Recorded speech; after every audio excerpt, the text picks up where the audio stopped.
Thank you all for joining us today.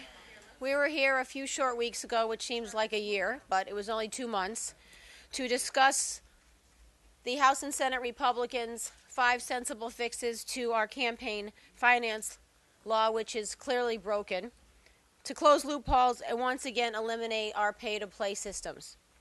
They were all ignored, and the bill up for consideration tomorrow in the GA public hearing includes none of them. On the eve of this hearing, we are here to reiterate what we think is very important in the deal and the promise we made to the state of Connecticut 10 years ago when we told them that if you subsidize and you pay for these elections, we promise you sunshine and clean elections. This bill that we see that's coming up tomorrow does none of that. Just to go over our proposals that we put in, we wanted to cap organizational expenditures by the state parties to individual candidates. We want to reduce individual donor limits from state parties from $10,000 to $5,000. We wanted to stop state contractor funds from being used in state races, which was one of the hallmarks of the clean election proposals and bill we passed many years ago. We want to eliminate grants to unopposed candidates. Now, I know in this proposal tomorrow that has been done to a certain extent, but not to the extent that we believe it should be. And reduce all Citizens Elections Fund grants by 25%. At this time, I'll turn the mic over to Senator Fasano. Thank you, Representative Claridis. So just to recap, in 2005, we established the Clean Election Program.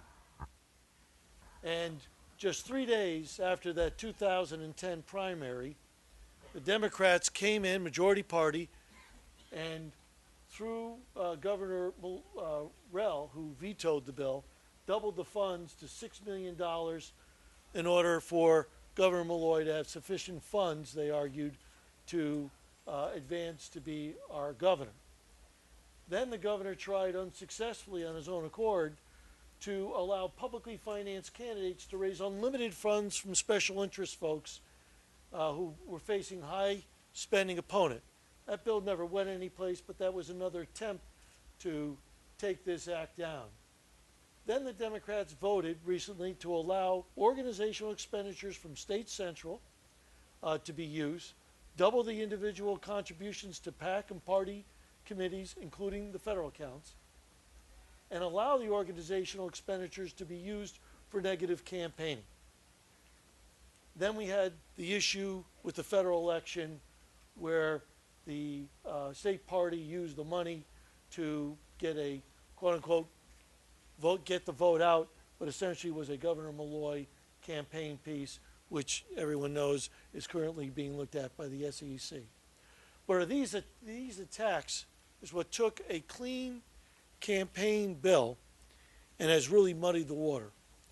The bill that's going forward tomorrow does have some good points in it, and I'd like to, in fairness, bring those out. One, the CPI index is going to be taken out. So we're going to reduce it, but that's for the legislative, not for the constitutional. And the second thing it does is it reduces by 25% across the board for a savings of $7 million. Apologize. The second thing it does do is it takes the unopposed candidates and reduces it from 30 to 20%, and therefore you're saving some money on that end. So those are the two things that it's really doing. But on the other hand, there's some things that gives us concern that go to eroding the system even further. One is this a bit about the audit. What they're saying is if the election is in November, they have till May 31st in which to say they're going to audit an election. And then that audit can only last for 3 months. So arguably, if you read the laws the way it stands now, if I didn't comply with their request for copies of checks or invoices and ran out the 3 months, the 3 months are over. There's nothing in there that I read or that we saw that says the file has to be completed and then the audit begins. Secondly, it says if you are audited, they cannot audit you again for a period of time. If the IRS ever said, we audit you once and you're not going to get audited for 2 years and those could never be returned, that would probably yield some different results for different people. So we believe that those things are of concern in the bill, but together it goes to continue to bring about to the public questions on whether or not Connecticut is running a clean campaign as we promised them. As Representative Claridis said, give us the tax money, we'll give you back a clean campaign. So we're hoping that the committee will look at our suggestions. I am sure they'll be brought up by way of amendments on the day of the vote and incorporate the changes and remove that language currently in their bill, which we suggest would weaken our campaign funds.